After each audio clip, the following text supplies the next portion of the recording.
என்னால் முடியாதுன்னு யாராவது சொன்னா நீ நம்ப வேண்டியது அவங்களே இல்லை.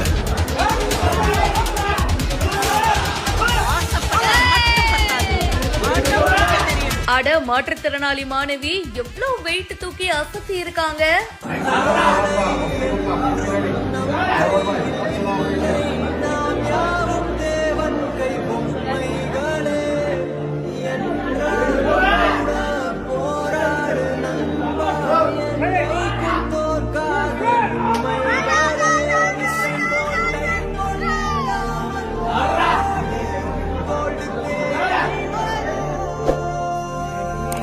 உலக ஸ்ட்ரென்த் லிஃப்டிங் போட்டியில தங்கம் வென்று சாதனை.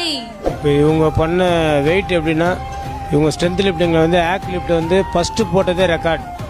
ஸ்டார்டிங்கில் வந்து 100 கிலோ தான் இருந்தது. ஸ்டார்டிங் எடுத்த உடனே 120 கிலோ போட்டாங்க. First record. ரெண்டாவது 125 கொடுத்தோம், அதுவும் ரெக்கார்டு. தேர்டு கால் வந்து 135 போட்டாங்க, அதுவும் ரெக்கார்டு. இந்த இதுலேயும் உங்களால் பண்ண முடியும் போது நம்ம தமிழ்நாட்டு சார்பாக நிறையா இருக்காங்க. அதனால் எல்லாமே கொஞ்சம் சப்போர்ட் பண்ணா எல்லாருமே வர முடியுன்றதுக்கு தான் நாங்க இந்த பேட்டியை கொடுக்குறோம். உலக ஸ்ட்ரென்த் லிஃப்டிங் போட்டியில தமிழ்நாட்டை சேர்ந்த வீரர்கள் 17 பதக்கங்களை வின் பண்ணி சாதனை பண்ணியிருக்காங்க. சர்வதேச அளவுல வருஷத்துக்கு ஒரு தடவை உலக ஸ்ட்ரென்த் லிஃப்டிங் போட்டி நடக்கும். இந்த வருஷத்துக்கான சர்வதேச போட்டி பாத்தீங்கன்னா தாய்லாந்துல இருக்கிற பட்டாயா நகர்ல நடந்திருக்கு. இந்தியாவின் சார்பா தமிழ்நாட்டுல இருந்து வீரர்கள் மற்றும் வீராங்கனைகள் கலந்துகிட்டாங்க. மொத்தமா 17 பதக்கங்களை வின் பண்ணி சாதனை பண்ணியிருக்காங்க. பாப்பா பேர் வந்து பார்த்தீங்கன்னா பிரீத்தி சிவான்னு சொல்லிட்டு. பாப்பாவால் காது கேட்க முடியாது, வாய் பேச வராது. இருந்தாலும் வந்து பார்த்தீங்கன்னா இப்போ நடந்த தாய்லாந்து பட்டாயாவில் நடந்த சர்வதேச போட்டியில் 3 தங்கம், 1 பிரான்ஸ் மெடல் பண்ணியிருக்காங்க. ஸோ இது என்ன ஸ்பெஷல் அப்படின்னு பார்த்தீங்க அப்படின்னா, பாப்பாவால் முடியாத இந்த நிலைமையிலையும் நல்லா இருக்க பிள்ளைகளோட சேர்ந்து விளையாடி ஜெயிச்சிருக்காங்க. அதுதான் ஒரு பெரிய சாதனை. ஸோ இந்த மாதிரி தமிழ்நாட்டில் நிறைய பிள்ளைகள் இருக்காங்க. ஸோ நிறைய பேர் ஸ்போர்ட்ஸுக்கு வரதுக்கு தயாராக இருக்காங்க. ஆனால் அதுக்கான அங்கீகாரம் வந்து கவர்மெண்ட் கொடுக்கணும்.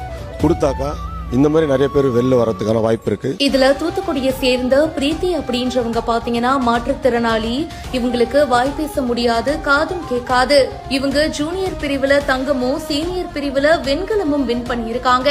இதுல இன்னொரு இன்ட்ரெஸ்டிங்கான விஷயம் என்னன்னா, அவங்க மாற்றுத்திறனாளி பிரிவுல கலந்துக்கல, பொது பிரிவுல கலந்துகிட்டு வின் பண்ணியிருக்காங்க.